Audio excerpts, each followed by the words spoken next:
A reminder to all citizens, inspect your neighbor's faces closely.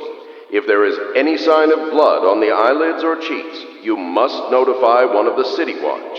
Early stages of the plague involve coughing and fever, and can often be remedied through the liberal consumption of Sokolov's elixir. Once bleeding from the eyes occurs, death is inevitable. All suspicions of plague, regardless of severity, must be reported. Hi, and welcome to Seriously Pointless Conversations about Culture, your seriously pointless podcast about all your nerdy and geek things throughout time and the wonderful city of Dunwall. Today, I am joined by Vito. Vito, how you doing, man? Doing great. How you doing? Happy to be here. I'm doing good. Awesome. Yeah, so obviously by our intro, guys, you heard we're going to the city of Dunwall today. We're going to be talking about 2012's action-adventure game developed by Arkane Studios, Dishonored. Before we get into the episode, Vito, you're a returning guest, so I don't know if you guys ever met Vito before. Tell us a little bit about yourself, Vito. Yeah, I was previous guest on the Hellboy episode from a few months back. But yeah, I also have my own podcast, Not Your Father's Movies. Jesse's also been on here talking about Settlers of Catan, and you've been on our show a couple times at this point too. Yep, talking Hellboy 2, and then an upcoming one that because of release dates, I'm not sure if it will have come out when this does. Well, hopefully, this will come out probably almost next month, halfway through next month. So you got, as long as you're good. That's fair. Yeah. That's fair. So David came on the show to talk about Pirates of the Caribbean, On Stranger Tides, and Dead Men Tell No Tales, all in one. It was a megasode. It was something else. It was quite a turdy episode, if I remember correctly. Yes, it was. It was. It was a lot of rage, a lot of confusion, talking about how bad those movies are. We definitely raged against the Pirates franchise. I will straight up admit to that. But that was a fun time, man. I had a blast. Even though I was kind of in a sleep deprived, rattled haze, it was still a blast. Though I had a good time. I think it actually was the best time for you to do it because it was just like free association. You were just unbounded. You were on the astral plane, just pulling down insults I didn't know about before. it was pretty epic. I'll be honest with you. I remember about half of it. It's amazing because I was just amped up on caffeine, and I'm just like, you could see me kind of starting to fall asleep, and I'm like, man, I know I've had 3 cups of coffee already, but if I drink any more, I'm not going to be able to fall asleep, even if I'm in that state. But yeah, that was a blast, and we had we had another guest on there too. What was his name again? I apologize. It was our buddy Letney. Letney. Yeah. I'm sorry. I was trying to remember his name. I remember it started with L, and I was like, it's not Lenny, because that's an awful name. Anybody that is named Lenny is awful, but Letney. Yeah, he was actually a pretty nice guy.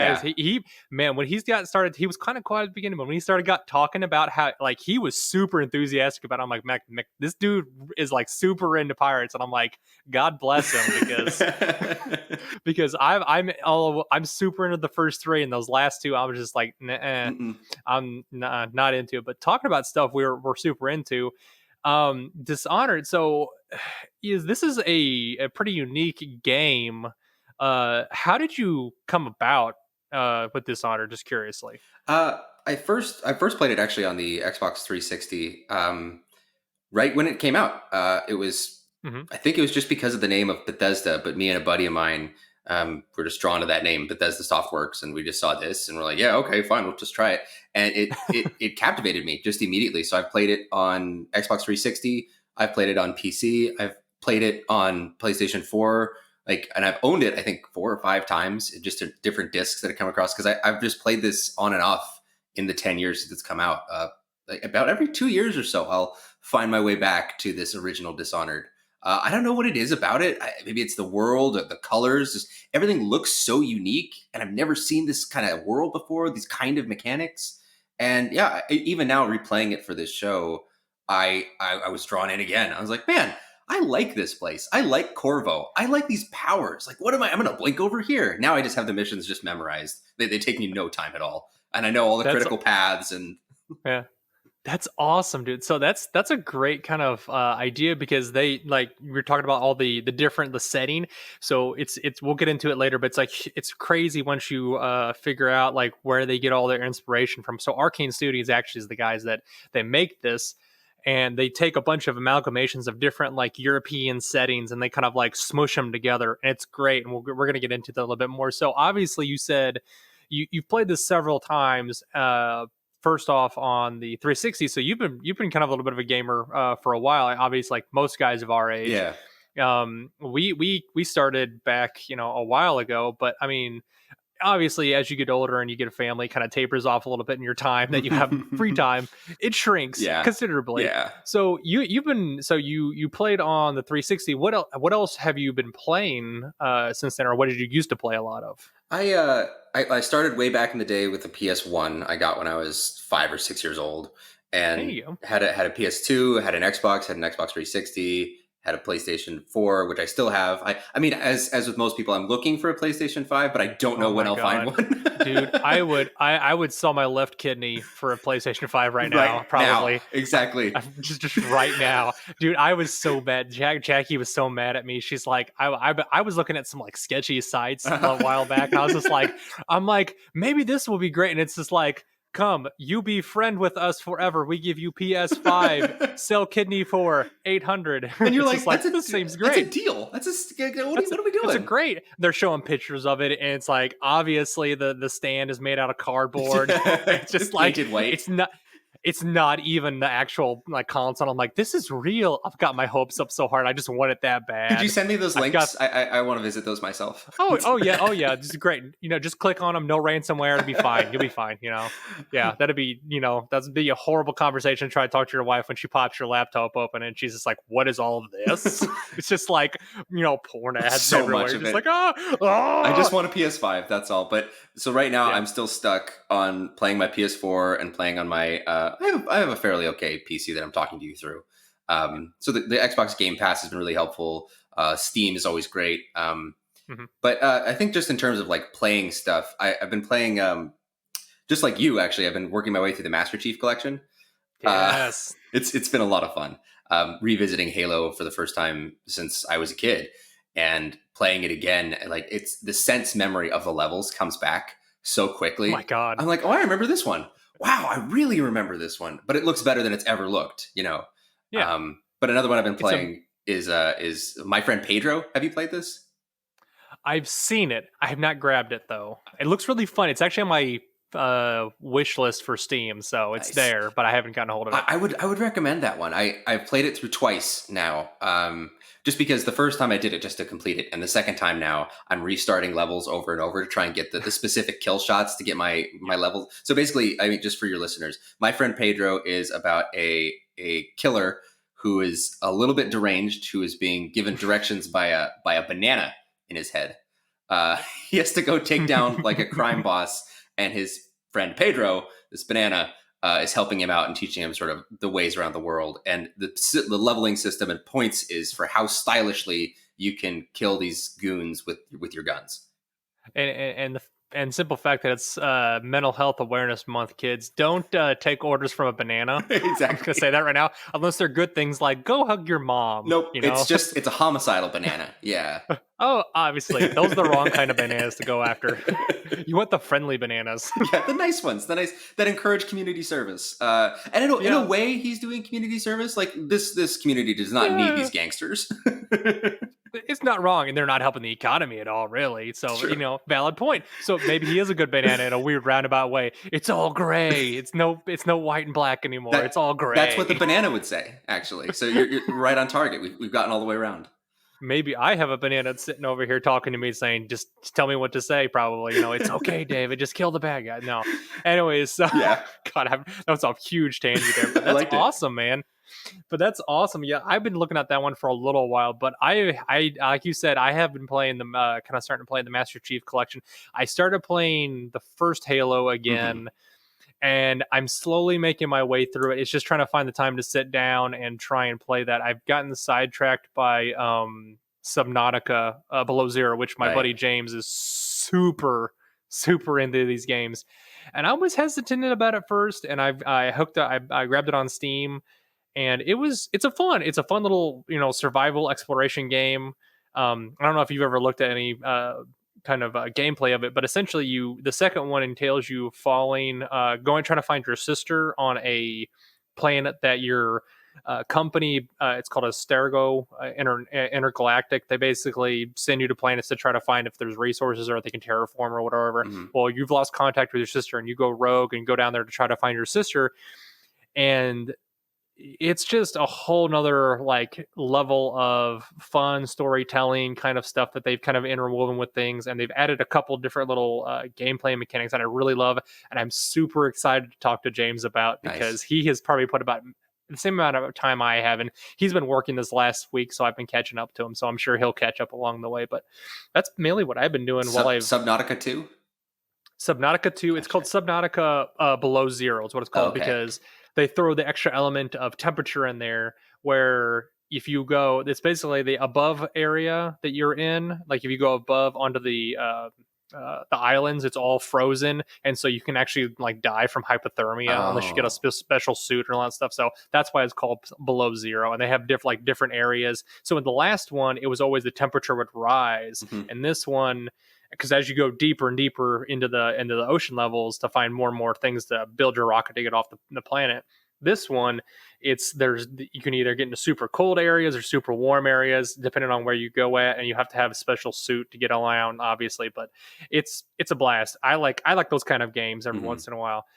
It doesn't always scratch my itch sometimes with exploration games or crafting games, but James, he has this weird knack about finding the best like crafting games that I can actually get into. Because some of them I just like, I get bored after so long. Like Minecraft, I can play it for a certain amount of time, but I just I kind of lose interest after a while. But every once in a while I'll get something like this. I'll play this probably about another 20, 25 hours probably, just going back and to buy, because you have to go and you have to find all the recipes, you have to scan all the stuff, and then you can build all these different things. And you can just go in, they actually have a mode called crafting mode where you can just build your base and just like get all the things awesome. and reduce, make it perfect. So yeah, that's what I said. Every once in a while, I've got lots of extra time on my hands and I don't want to spend a lot of money, so it's like I could play this for a while. So but yeah, that's what I've been up to. I was wondering, do you have any plans to try and play Dishonored 2 after you get done with Dishonored 1 at all? I've already beaten it. Dishonored. Okay. I had pre-ordered it back in the day because, of course, I was super excited, and I played the Death of the Outsider as well. I played all the Dishonored stuff. Okay. But Dishonored 2, I only did it the once, and I just wasn't a big. It felt different. And maybe it could have been that I played Dishonored 2 on my PS4 first, and I never played it on the computer or the Xbox, and so the controller was different, and it didn't feel right to me. I'm sorry, I got a fly in here. The hell was that? No. It's okay, we'll cut it out. It just didn't feel right to me, and I kind of want to try it now that I have the keyboard and the computer that can handle it, and maybe I'll like it again. Yeah, but some of the powers were good. I don't know. I was just like, I want to play the older one. It did feel, so yeah, I will agree with you. It did feel a little bit off. And obviously we're going to get into it a little bit more about all the other stuff, but all the heavy, what made it so great, but it just didn't feel like it had the same vibe as the first one. It just felt a little off, and we'll get into that. We're going to get into this a little bit more, but talking about that, what, being as you are have most recently played it, what stood out about this game the most? Just before we start really digging our teeth into it, what stood out about the game the most to you? I like, and so we started to see this a lot with stuff published by Bethesda Softworks. The two-handed nature, right? We started to see this in a lot of shooters, as well as the fact that you can have one hand with a gun or a sword and one hand that does magic, right?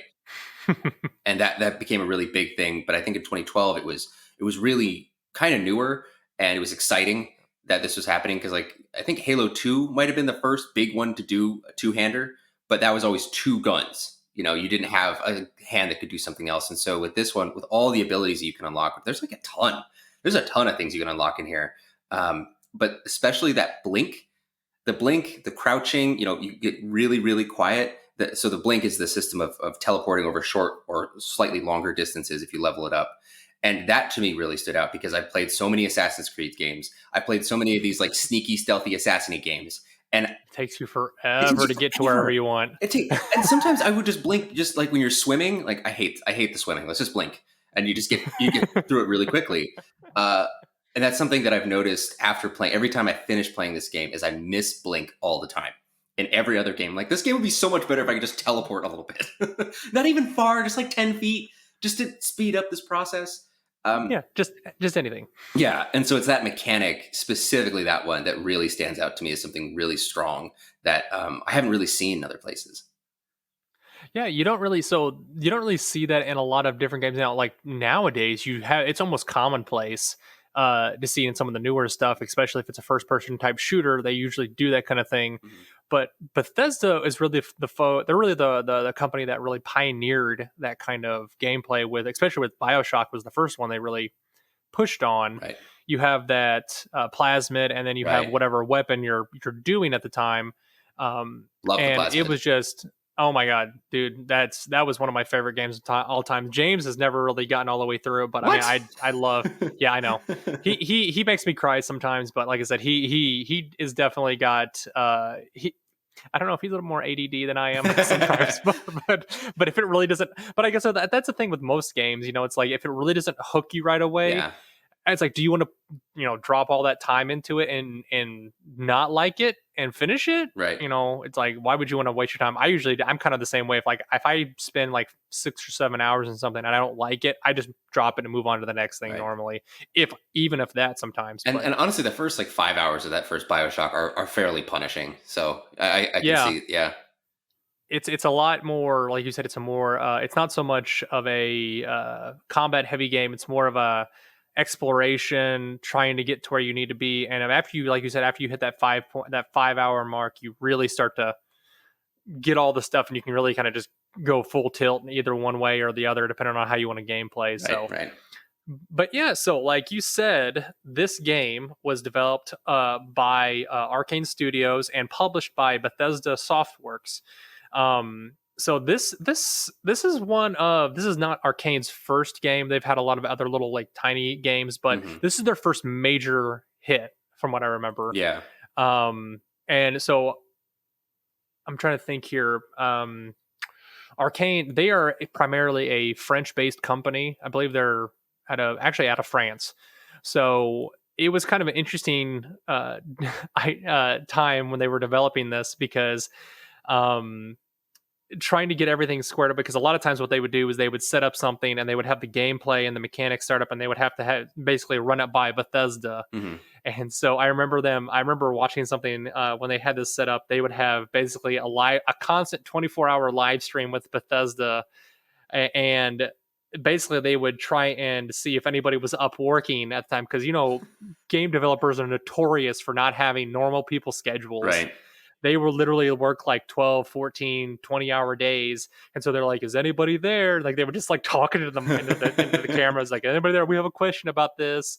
Like, what about this? What about that? And it's just kind of an interesting kind of dynamic. That would be super stressful. I would hate that. Oh God. Yeah. And they would go back and forth all the time. Can you imagine?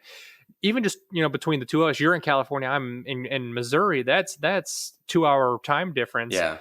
I can only imagine trying to do, like, I remember there's, the only time I've ever kind of run across this, there was a nice lady that I was trying to do a podcast with over in Germany at the time.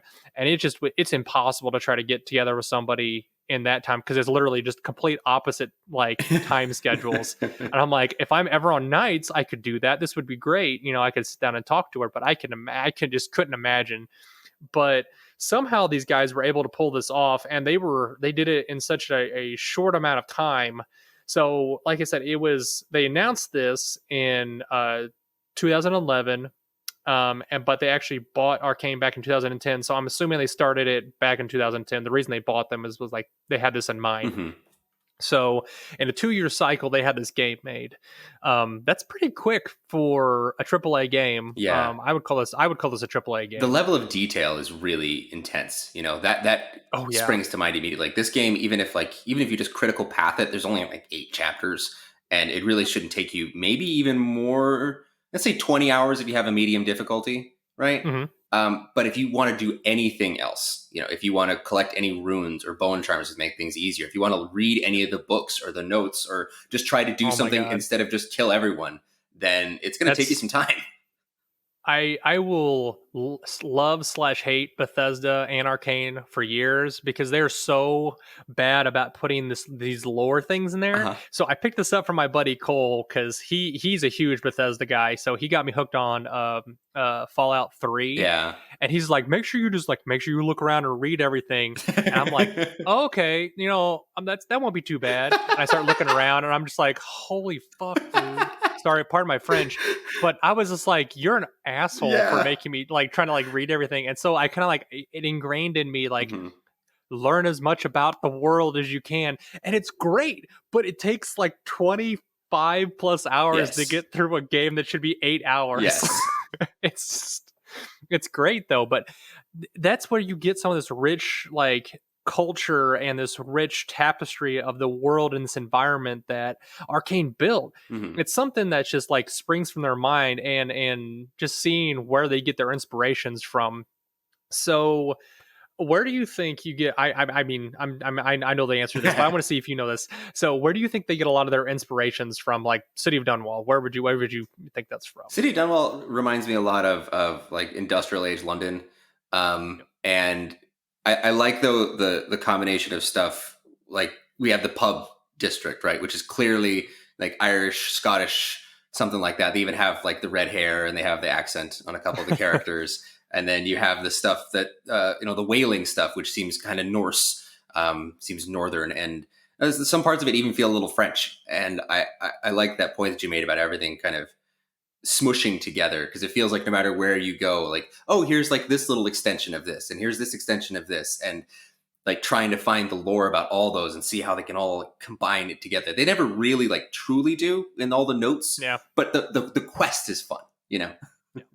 No, absolutely. And you're like on point there for like 95% of that. The only one that was different was like the whaling stuff. So they really start to push that. That's that area comes mostly from Russian type style stuff. And they really start to kind of like they even say that in the documentary that I was watching a while back, that they really wanted to emphasize, because once you go into that district, they have such a huge wage. So that's the area where you go to the masquerade. Yeah. And so you see the huge disparity between the lower classes and the upper classes. And they were like, this is what we want to have that as. And that is just straight out of like a Tolstoy novel or something. Tsarist Russia type stuff, where it's just like everybody's like, you have this upper like super ultra elite class that has all these really nice things, and you have the lower class that's making all the really nice ultra nice things for the upper elite class, and it's just like brimming there, and but all these people are like, oh, this is our place in life, and it's just really cool to see that they take all these little things and kind of smush them together, like you were saying. But that's the one thing I love the most about this game is just the different environments that they throw in. Constantly like shifting and changing, and it's really like that level, specifically the Masquerade, where you have to find out which Lady Boyle is which. I spent an hour. I was playing that level last night because it's one of the last ones. But I spent an hour just walking up to people, crouching real quick, taking their purse, and standing back up. Oh, hello. They're like, wow, you're really serious. You have a Corvo mask on, man. That's pretty dark. And you're just like, yes. Crouch, steal. I'm just walking. Every time I saw a pouch, I was like, crouch, steal. You're like stealing like it's like 3 gold coins. You're like, these guys are cheap, They are. What the heck? They are, but you're like, you think they'd have like bags of gold, but they don't. It's just like nothing. But yeah, I like that. That was one of my favorite levels too, actually. It's so much fun. It's so interactive, and like the mystery over which because all the Boyle sisters are wearing different colors. You have to figure out who is who and where they need to go. Are you going to kill them, or are you going to knock one out and dump her on a rowboat? Is what I did. So if you play that, it was fun. That was another little tidbit I got from the documentary from Arkane. Is so each when you play that Masquerade, super spoilers, guys. If you guys haven't played this yet, if you haven't, go out and play it. That the whichever Boyle sister you have to choose is actually the one you're looking for. It's randomly generated, or rotates, and like they change their personalities and the color schemes all the time. And so every playthrough you go through, it's a different one, which is, I didn't know that. I always thought, most games they train you, it's this specific person you're looking for, but the fact that they had the foresight to say, we want to make it randomized so it's harder for people to play this, and so it's different every time essentially. That was really cool. It is. I was really amazed Really that they ahead were of able its to put time too. Oh yeah, like they don't have that in any of the other Bethesda games, which talking about that, like, I know we're already kind of diving into the gameplay a little bit, which is something I just love about it, but they basically take what Bethesda already has with like RPGs and kind of elevate it with a kind of, it's not really randomization, but it has this path of your choices kind of matter, and they definitely, it's not always going to every what's the terminology I'm looking for? Basically, your actions will have a reaction within the world and will change things. Right.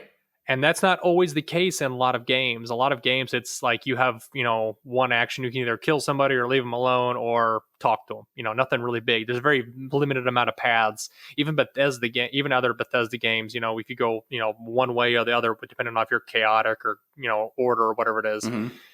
But it's always a very specific linear path. In this game, they have a very myriad, like they very muddy the waters, like all the different areas you can do. And I just thought that was amazing that they wrote all these different things out to try to, because there's so many different things you can do. Like you remember the very first scene where not the very first scene, it's like right after you kind of get sent after your first mission to kill somebody, where the wine and the goblets are poisoned.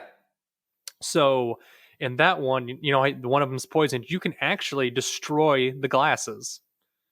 I did, and it's just like, see, isn't that crazy? Yeah, I had no idea. I'd played like you said, like 4 or 5 times, and I never knew you could do that. Yeah, I just did that. I'd never done that before. I just did that this last time because I was at this point just done it so many times, and I was like, I'm just gonna mess with this. Like, let's just try.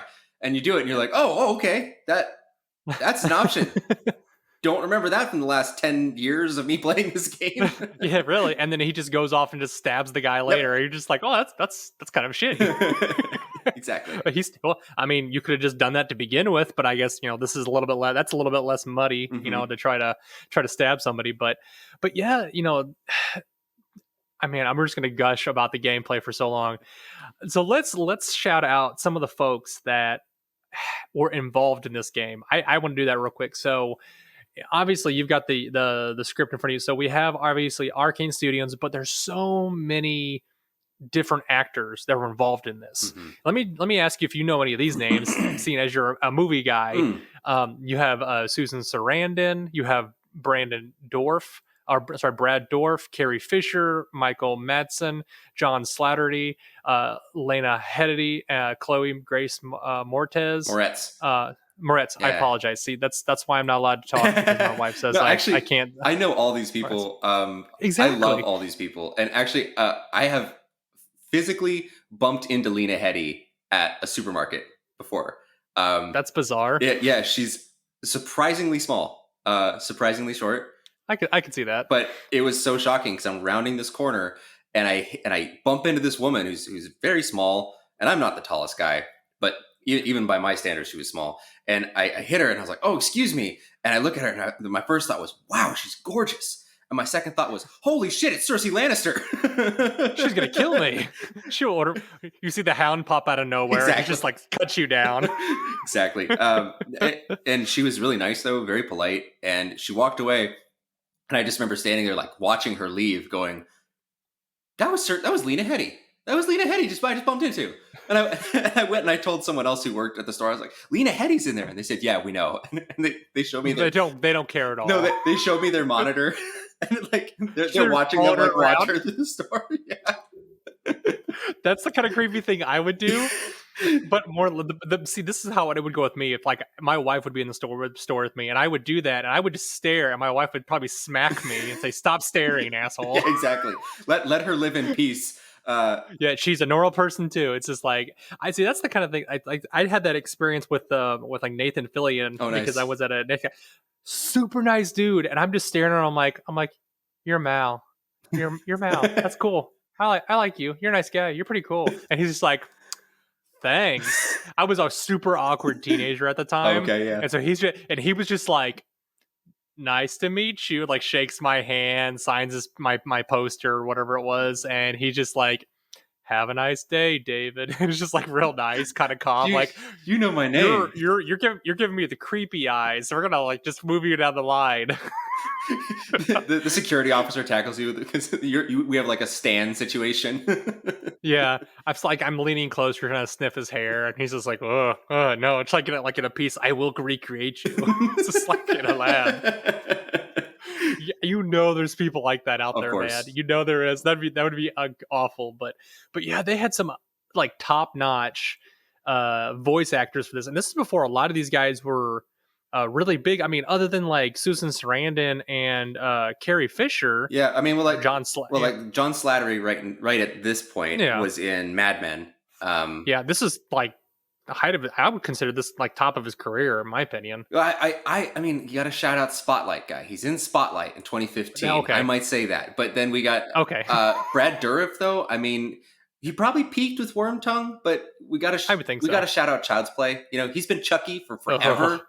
Oh God, I have awful memories of that movie. So it's so much fun. My dad was watching that one time when I was really young. I was like maybe like 3 or 4. Oh man. And I remember my mom was like, you can't be in the living room while I was watching this. And she's like, always, you know, how moms are like, turn that off. And he's like, oh, I'm almost done with it. And, you know, it's like, I'm peeking around. I peek around the corner and she doesn't see me. And it's like right at the time, like Chucky like pops out and he's got a knife and he like tries to kill somebody.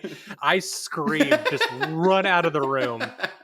And of course, I run to my bedroom, which is probably the most intelligent thing at the time because I'm sharing the room with my sister, who's like just a year older than I am. Mm-hmm.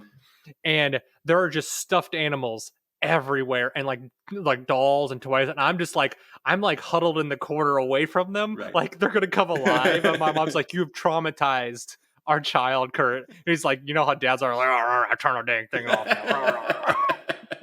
I was just like, oh, but there's so many moments like that. I was like, so I refuse to this day to watch Child's Play because even though I know it's not real, it's just like something in the back of my mind is just like, it's scary, David. I hate toys that come to life. Yeah. Just awful. I don't know what it is. It's a fun one. Maybe someday when you get back to it, but Brad Dourif is a serial killer who, through a stroke of accident, gets lightninged into a doll. Yeah.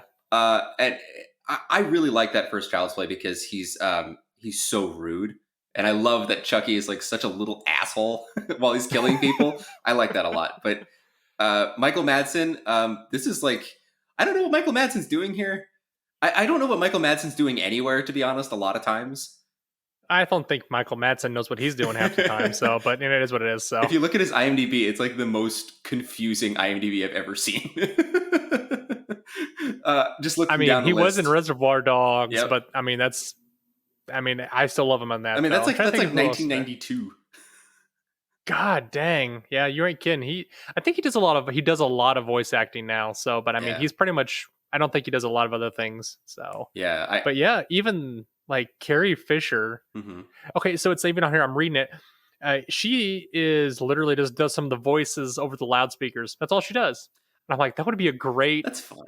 That's the kind of role I would love. Yeah. Can I do the loud voice? I think I have a grating voice. It's like, make sure you stand in line. Do not move outside the yellow caution tape. Exactly. If you do, you'll be vaporized. And it's like, I can do that. The white zone is for the loading and unloading of passengers only. No, that's the red zone. Don't give me that shit anymore. It's just like, do you want to be slapped? That's right. It's just like, oh, what is going on here? People start looking around like WTF, but yeah. So they get all these great people to kind of like really step in and lend their voices. But not only that, they have all these other creative directors. You have the game creative directors. You have Raphael. I'm gonna butcher this name. Is Galantano. So I should have asked you. It's. If it's like, I'm good, I'm great, I can do that, but it's just not my native tongue, man. Colantonio. You just have to put your gut into it. I gotta throw my hand around too. That's right, right? You got the Deus Ex designer, Ricardo Bear. And he was the lead technical designer. And then you also have the visual design director, Victor Antov. So really quick, and then I'm sorry, and then the art director Sebastian Mitten. So those two guys, no, is it Sebastian? Yeah, it's Mitten. Something I read about him. His family, he actually comes from a very celebrated family of tailors. And so that's why you have, if you look at like the designs on the tailor, everyone has a very specific They design do. and I love that kind of stuff when he does that. But that's like one little tidbit I just wanted to throw in there because you don't see that very They often. actually look like clothes, right? Which is Yeah. really weird for a video game because sometimes you'll see them and you're like, because usually the character models would be so outlandish that it doesn't even resemble clothes. It just kind of looks like skin because the guy's Yeah. like a huge, like in like what's his name? The main guy in Wolfenstein. Oh, you're having, of course, you're just bringing Barton It's Barkley. BJ Blazkowicz. BJ Blazkowicz. There you go. Yeah, but see, he's we got there. He's so big, right? And he's like such a chunky dude that he doesn't look real. But all the people in this, like, they're a little exaggerated, a little cartoony, but Yep. they feel real, and so it feels like they're actually wearing clothes. And all that, you can see the stitching, you can see the lapels. You're like, dang, I wish I could look like one of these guys. Like the costume really. is great. It's phenomenal. And that's why so a real little part of me really wish they would have done like either a TV series, like an animated series, or even a movie about this. I would be down with that. Absolutely. Like, who cares about the Uncharted movie with Tom Holland? No. Who cares about that? It looks dumb. Yeah. You know, he's just a Indiana Jones knockoff. Yeah. I get it. Yeah. I want to see this. Give me whale oil. Give me the whale oil power, baby. I want to see the runes and the outsider. This shit's weird. Yep. I know, it is so bizarre. So let's get into that. So let's talk about the storyline. So, and this whole world that's built around. So this, like we were saying earlier, this place takes the story Dishonored takes place in the industrial city of Dunwall, where you have this, this weird interconnection of technology, like industrial technology, like turn of the century industrial technology, and magic, essentially. Mm-hmm. And somehow it kind of like fits, and you have it's all set in kind of this industrial European setting. And Dunwall is ruled by an oppressive regime that came to power following the assassination of the Empress and the kidnapping of her daughter.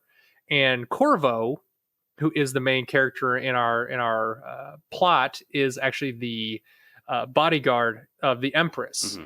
And his whole thing is he has to try and locate the daughter, who is the heir to the throne, and put her right back up onto the onto the throne as the heir. Mm-hmm. So it's kind of a redemption arc a little bit, for sure. So, but yeah. So do you want to kind of describe how since you've played it recently, he kind of goes through.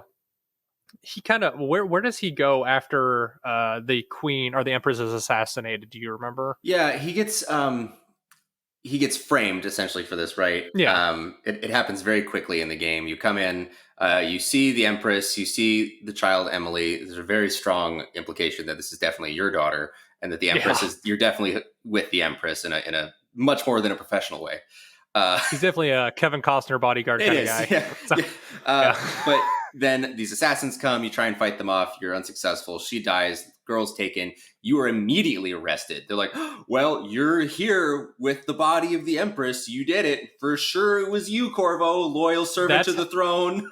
That's how detective work works. That's how it works. Exactly. So you're there and you had a blade, so you actually spend a good amount of time in prison. That's the first place you have to break out, is Colgate, the toothpaste prison. It's could not understand why they named it that. They just, as torture, they just brush your teeth. They're like, "Get in there. Have you cleaned your molars today?" And there's like, "Shh, no! Stop! You're wearing away the enamel on my teeth. Stop it." That's a good Madsen. Anyway. That's a good Madsen. Nice going. Yeah. You just gotta get gravelly right in there. Get down.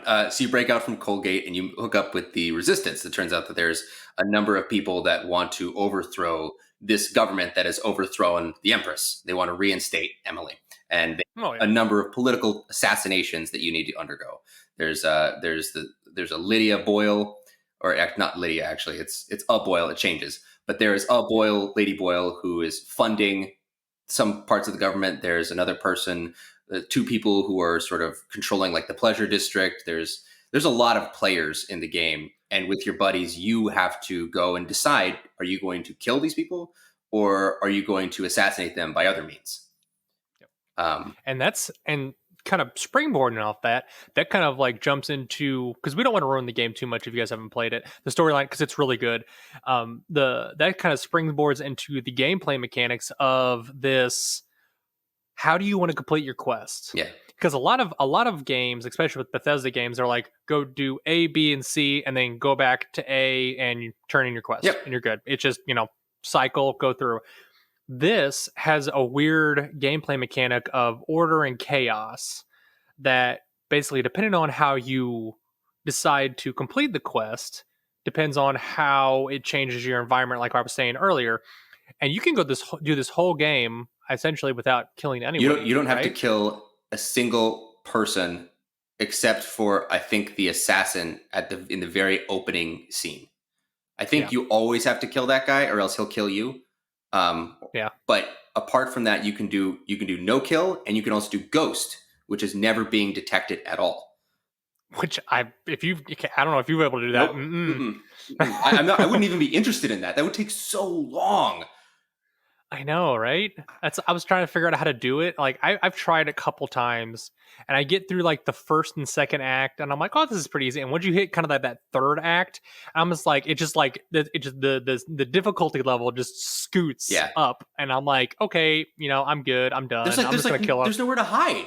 Yeah, no. You just like, I'm gonna frustration kill everybody that's in my I have definitely done that. I have definitely been like, you get far enough in your stealth streak, you're feeling good, you get seen, you can't stop being seen, and you just decide, you know what? I'm gonna kill everyone in this level. That's right. This is how I'm gonna solve my problems. I'm just gonna kill everybody.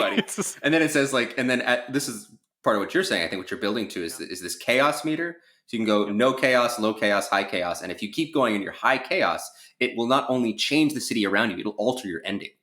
And it can alter it in a really big way if you like walk around like an asshole killing everyone. You want to go for the low chaos, because otherwise you get these weepers, right? Yes. And oh my god. And these are there's a plague, by the way. There's a plague in the city. That's what everyone's worried about. And this plague is mostly being reducing people to crying blood. They're turning into zombies, essentially. But with these rotting bodies everywhere, there's been a lot more rats. So you get attacked by rats a lot, especially if you kill a lot of people. And so the more you kill, the more weepers there are, the more rats there are, the darker your ending. Kind of like BioShock. Yeah. I mean, it's true. It's just like, do you want to save the little girls, or do you want to absorb all their power for yourself? Exactly. And like I said, that's kind of what they do in this game. They kind of build off of what Bethesda has already started a little bit. And it's really fun to watch them kind of take it in their own little direction and essentially kind of make it their own. Arkane. And I truly love it. That's kind of why I have an argument with it's not really an argument. It's more of a conversation with my buddy Cole, who is super into Bethesda, about whether I like Bethesda more, or do I like the actual studio Bethesda, or do I like Arkane more? And I get so torn sometimes, because I really like some of the stuff they do, because they just came out with I believe it was Control they came out with as well. I think I'm trying to remember. Arkane is not Control. That's Arkane just did the Wolfenstein Youngblood. That's what I was thinking about. Yeah. See, that's and I have that one's not very good. I don't like that one very much. No, it's not good at all. But then if we can get the PS5, David, if we can get the PS5, we could play Deathloop in September. If we don't get the PS5, then we won't be able to play it. All right, we'll do this. If you sell half of your left kidney and I sell half of my other left kidney, we can share it, and we can have like a weird divorced like marriage. Like we can have a child arrangement, our PS5 arrangement, where you have it for half the year and I have it for the other half of the year. Exactly. You go back and forth. You get it Sunday through Wednesday, ship it Thursday, and I get it and I'll ship it on Sunday. It'll be like that, Super cheap. Makes sense. We got it. Yeah, it's great. But but they've also, like I said, this was their first one they really did before they did Dishonored. They did Prey. That's the one I was thinking of. Yeah. Which initially, like I said, that when that first came out, it was kind of a buggy kind of mess. But since then, it's also on Game Pass as well, and I would highly recommend you getting a hold of that one. I like it a lot. It's very, very similar to this. Yeah, I played the first level, the demo, and I didn't get into it then. I think I just need to try again. Well, it's like everything, man. It's like I tried to play Kingdom Hearts a while back because my buddy's really into Kingdom Hearts. I was one of those guys. Dude, I had to get it. It took me like 3 or 4 times, man. I played that first world like 3 or 4 times, and finally I'm like, I'm gonna sit down and do it. Right. And then I got all the way to the end, and I'm playing against the last boss, and I'm just like, this isn't fun anymore. I don't feel like I don't think I want to play this anymore. And he got so mad at me. he's like, you son of a bitch. He's like, you just finished the freaking game. And I'm like, no, I'm good. I did that with Kingdom Hearts 3. I played the whole thing, and then towards the end, it's like boss fight after boss fight. And I was the same way. I was just like, you know what? I get better things to do with my time. Exactly. It's just like I got it sitting up here. The same thing too. I've got Kingdom Hearts 2. I got the remixed version where I have all of them put there, and then I have 3. It's still sitting in the wrapper right here, and I'm just like, I'm never gonna play this. I'm never gonna play this. It's just gonna happen. It's gonna sit on my chair, and my kid's gonna say, "Daddy," one day he's gonna come up and go, "Daddy, what is this?" And it's gonna still be in the wrapper when he's like 15. And I'm just like, go play it. Maybe you can tell me what it's about. Actually, that would be nice. And then we could have a podcast about it. Exactly. Yeah. My kid explains Kingdom Hearts to me. I would actually listen to that. I said, my kid explains all the cool nuances of being cool, and I'm just like, YOLO, and he's like, shut up, Dad. Shut up, Dad. Shut up, just shut up. I'm like, look, I can dab. I'm cool. He's just like, we don't even do that anymore. What is it the things the kids do nowadays? I'm sorry, I say the kids, they do this thing to their arm, and I'm like, I don't even fucking know what that means anymore. So, you know what I'm talking about? They're like, oh, I don't even know what that is.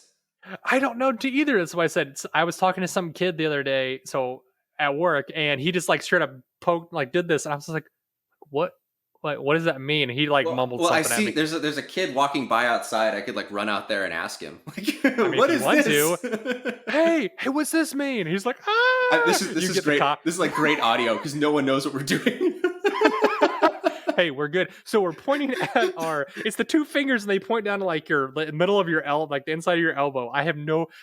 I'm so out of touch, guys. I'm so out of touch at this point in my life. I'm gonna listen to my Tom Petty and the Heartbreakers and all my oldies and maybe a little older music, and I'm just gonna slip away in this, soliloquy. I'm just gonna, I'm gonna be senile by the end of and all this. So it'd be great. So, but yeah. So before I lose my memory and I forget all about Dishonored, this, like I said, there's so many different ways you can play in this game, and like you were saying earlier, you have all these different powers along with a lot of basic gameplay mechanics, like with your weapons. So if we remember correctly, we have the crossbow, which has 3 different types of darts. Yep. You have a good old trusty switchblade, and then do you just have the regular there's a pistol. A pistol, and then you have the choke, basically, you suffocate somebody and they fall asleep or whatever. Yeah, the choke, that's what it is. Those are the main 3 melee type attacks / range attacks that you can interact with people, and then you have a ton of different little specialty spells, essentially abilities that you can choose from. The outsider gifted you these abilities that you can purchase with these runes. Do you want to explain what the outsider is for people that haven't done that? Yeah, it's like some kind of nerdy shit. No, it's the outsider is he's a chaotic being, kind of like a god, basically, that's been around for a long time, that marks certain people with his mark, and by doing so, you have these abilities, these powers. You have stuff like, so we mentioned blink, short teleportation. You have dark vision, which allows you to see through walls, see collectibles, things you need. There's possession, which is self-explanatory. There's bend time, which when upgraded can stop time completely. And then there's a whirlwind, which is like a force push, basically. And then you have a devouring swarm, which is where you can summon shit ton of rats. Yeah, and that's right. Eat people. It's super helpful if you want to get rid of bodies, but it also upgrades your chaos meter really high. Never made no sense. Wow, that was Southeast Missouri coming out in me right there, and it made no sense to me at all. it didn't make any sense to me that if you like suffocate them and they fall down and then you send a swarm of rats after them to get rid of the body, it's like, oh, that's increases your chaos. I'm like, well, I guess technically I did kill them. I'm like, that's kind of rude, but the only whatever. way around it is if you knock someone out and then you throw them in the water. That doesn't count as a kill for some reason. I don't know. They're gonna drown. I'm like, I don't know. Okay, whatever. You're just like they're in the gods' hands now. Take them, outsider. Do with them as you will.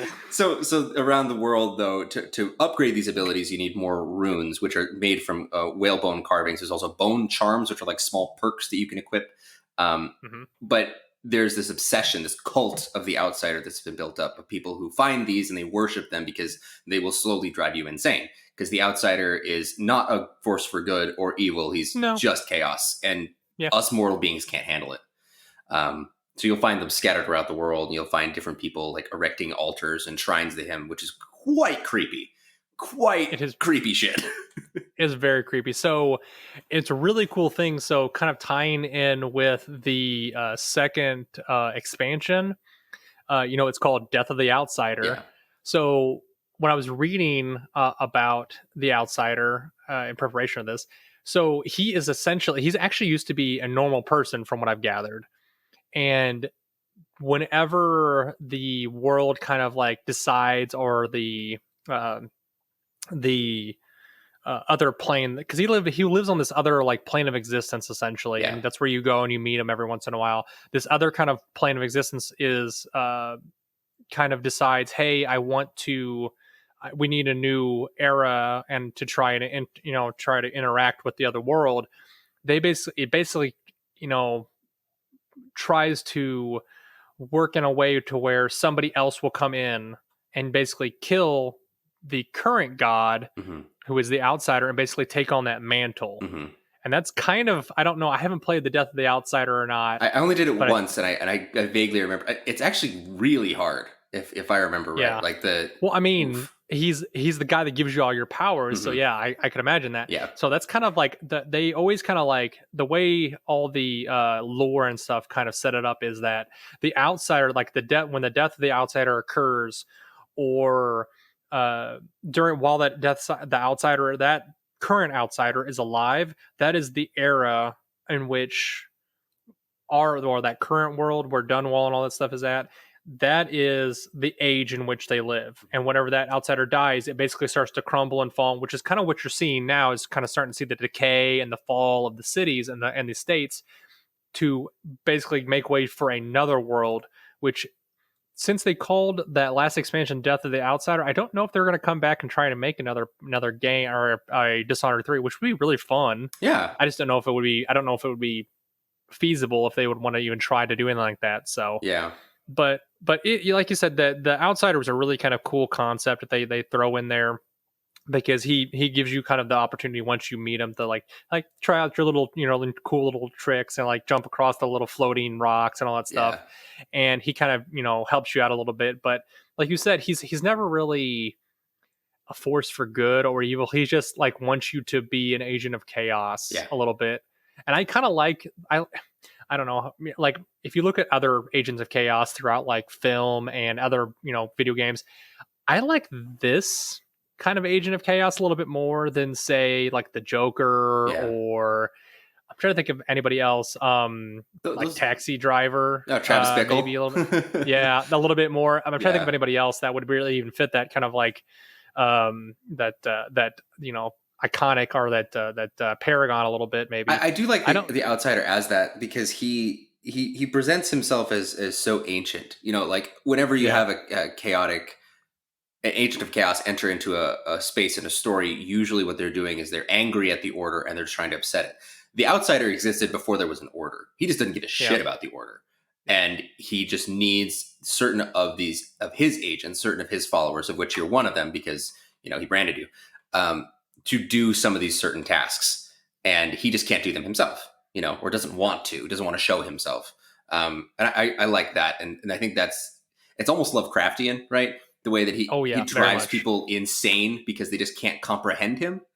He's not like Satan or something where he's like, I will corrupt your mind. No. It's more like he's so other that being around normal people they can't handle it. He could care less whether or not you do what he wants you to do.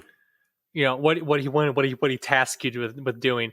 But if you don't, like, he'll just keep visiting you, asking like, "Hey, have you done that yet?" And slowly over time, you're gonna go insane from just being around him the whole time. And it's like, because he'll constantly like visit you in your dreams or whatever it is. So in a way, it's like he has a purpose, but at the same time, it's like he's ambivalent. He's like, "Oh, if you die, I'll just pick somebody else to do my job for me," and it doesn't really bother me at all. So that's just the way he's just very. It's an ancient god, ambivalent. Man. Yeah, them ancient gods, they don't got time for this shit. They don't. Well, I mean, unless you're Zeus, and all you have time for is turning into animals and having sex with women. But that's a whole other podcast. That's Greek. That's Greece, man. That's way different.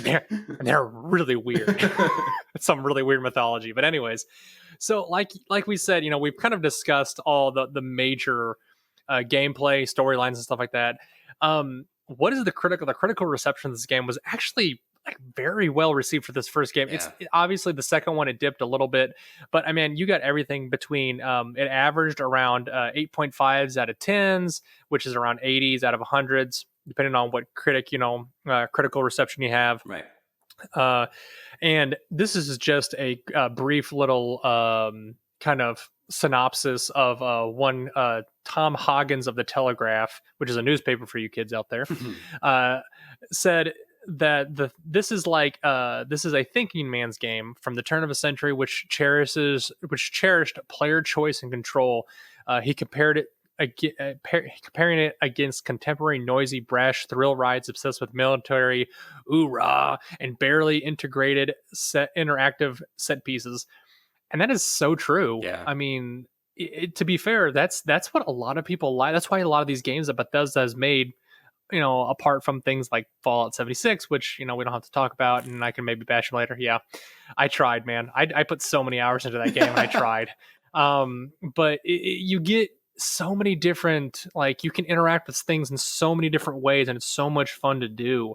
And I think that's what really sets these kinds of games apart from, you know, something simple like, you know, FIFA 2012 or whatever, 2021 or whatever it is, whatever sports game you're playing. Or any Call of Duty single player campaign, you know, where all this stuff sort of happens in front of you, and you're like, the ship's going down, and you see, like, when they say barely interactive set pieces, like, you're just in the carrier, like, you're waiting, you're seeing all this stuff occur in front of you, but you're not really in it as often. And like, so something like this, or even just to say like Uncharted has amazing set pieces in the games, right? It's so interactive. You really feel like you're doing it.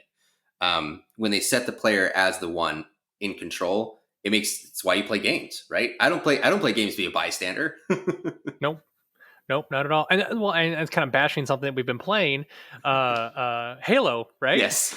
I mean, that is what they do, and they did. That is the straight up definition of this kind of like set piece, and watching a cinematic trailer, you know, and then you kind of go in and play a little bit, and then another big cinematic thing. And it gets old after a while, and it's fun, it's nostalgic, and it's good to go back to do that every once in a while. But man, it's something about it. I mean, just to go in and really interact with the world and have an effect on it, because like I said, so many games don't do that. And I think that's why a lot of games nowadays are branching out, and they're doing things like exploration and crafting, and you really interact with the environments that you're around with, because it changes, but not all of them have the same effect, and they don't change like Dishonored does. Or say Fallout 4, where, you know, if you make certain alliances with certain people, you can't with other people. And it's the same thing with Fallout 3 and New Vegas as well, which that's a whole other ball of wax I would love to get into someday. But that's what I love about these games, is because they cut things off for you if you decide to go one way or the other. And it's like you said, it's a cherished kind of memory for me, at least. So let me ask you this. Would you ever want to let I don't know if your little girl is even into video games or anything like that yet, or even interested in that kind of stuff, or watches you. She does occasionally. Would you like to let her? Would you offer her to play this game? Like, say, hey, sweetie, would you like to try this one day? Or I think I would. I think, like, I had some big memories about a bunch of games. Like, my dad would we had a nice computer back then, and when I was a teenager, and my dad would give me like a new game every year, and I would just become super obsessed with it. And they were always long, really detailed kinds of games. So like we did one year was what's that called? Crisis. And and my dad was in IT, and so we actually had a computer that could run Crisis, and it could run it pretty well. And we could do the level creation and all that stuff. So I spent a solid year of my life playing literally nothing except Crisis. And I know that game like I know the back of my hand. Or like the first Assassin's Creed, same thing. A whole year just playing Assassin's Creed. That's awesome. And I think that this game has enough in it.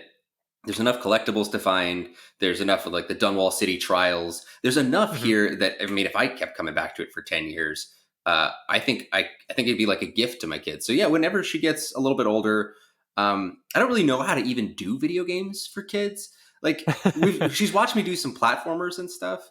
Yeah. But and like I got her Ape Escape 2, and so I'm waiting until she's, I don't know, maybe 4 or 5, and I'll try her on that because that was like one of my first games is Ape Escape, and it's so easy. I don't know how to do. How are you doing it? Are you doing it? I'm trying. So I've actually, I hate to say this, I'm practicing on my nephews right now. Nice. before I ruin my own. I hope to God my sister didn't listen to this, this far into it. So maybe she'll kill me later. But no, so her oldest, he is 7 or 8. I'm trying to remember, but he's at that age. He's really starting to get into games. And so I've kind of noticed that that's the time frame where I'm starting to kind of weed things. So I gave him my old 360. Actually, I have a ton of old games where but I've noticed he's really kind of sticking to core. Obviously, the ones that are geared more to kids. But he's playing a lot of Lego Batman. Oh, nice.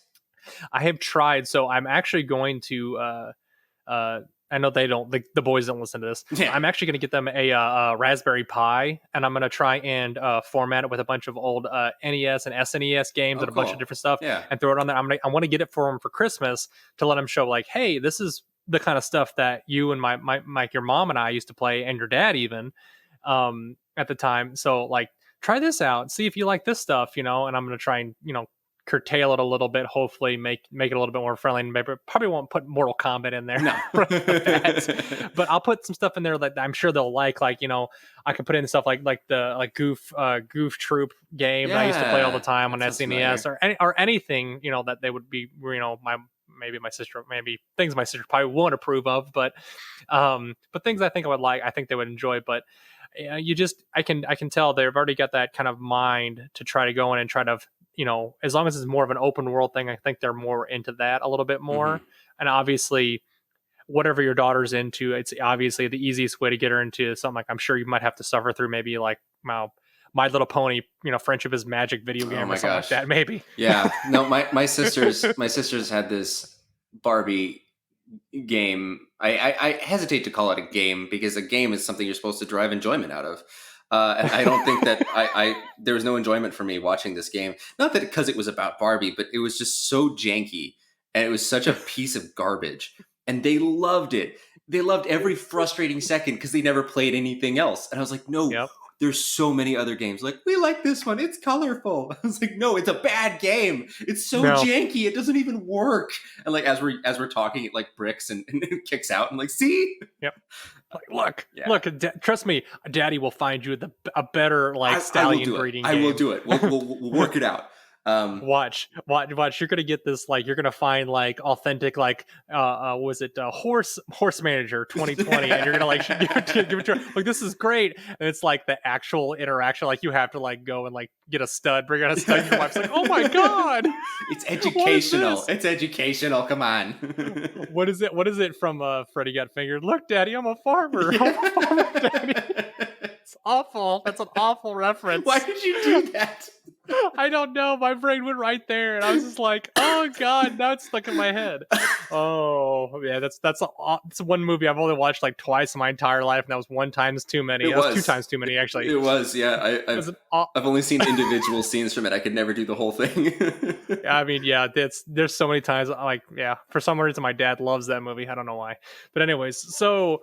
But yeah, I really hope to try to get my kid both my kids. I don't know if the other one will get into it, but obviously she's more worried about just drinking milk and sleeping and pooping at this point in her life. But sounds great. But yeah, hey, you know what? That's what I'm probably going to be doing when I get older too. So probably not the drinking milk, but sleeping and pooping. Exactly. Probably, you know, but it'll be whiskey. Oh, absolutely. It's nature's milk. I don't know. That's my brain went. That's good. Anyways, before we go down the rabbit hole of just like random BS, I just want to say thanks, Vito, for coming by and waxing a little bit with me about this game that we love so much. I'm hopefully going to have you back on here in the near future, maybe in a couple months, maybe even less than that, to try and talk some more Bethesda, or maybe even Dishonored 2. We can bash it a little bit. Yeah. Who knows? We'll hash it over and we'll see. So, but do you want to tell everybody where they can find you at? Yeah, you can find our podcast at NYFmovies.com. You can follow us on Twitter at NYFmovies. We're also on Facebook and on Instagram, and you can download our episodes anywhere you get your podcasts. And if there's a place that you have found that it does not have us, let us know so we can put it on there.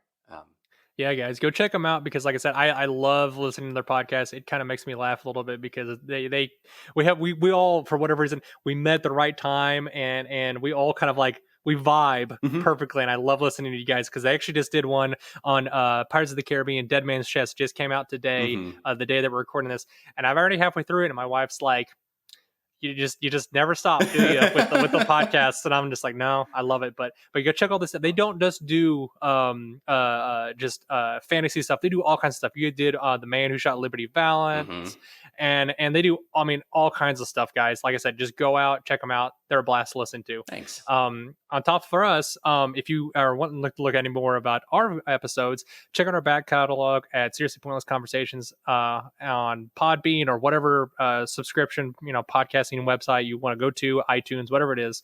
You can also catch us on Facebook, Instagram, Twitter. We're mostly on Instagram and Twitter and Facebook mostly. Instagram, I don't know. I can only do so much. So, but like I said, guys, if you have any questions or concerns, hit us up at seriouslypointlessconvo@gmail.com. Like I said, tell us what you like about the podcast. Tell us what you hate about the podcast. Do you like what we're talking about? Do you have any suggestions that, things that we can change? But like I said, it's all about the listeners, and it's all about, what you guys want to listen to as well. Because like I said, we only have so many ideas in our head before we run out. So, but luckily there's also the internet. So, Vito, again, thanks for having thanks for having me, Vito. Anyways, I'm so used to saying that. Thanks for coming on and hitting the ball around and talking about what you loved about the game. So, like I said, we'll get out of here in a little bit. But again, thanks for stopping by, man. All right, appreciate it, man. It was a blast. All right, guys, have a nice day. Bye.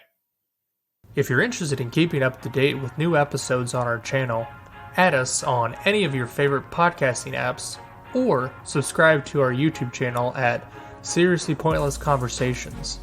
If you have questions or concerns, please email us at seriouslypointlessconvo@gmail.com. We appreciate any feedback. Thank you for listening to our show.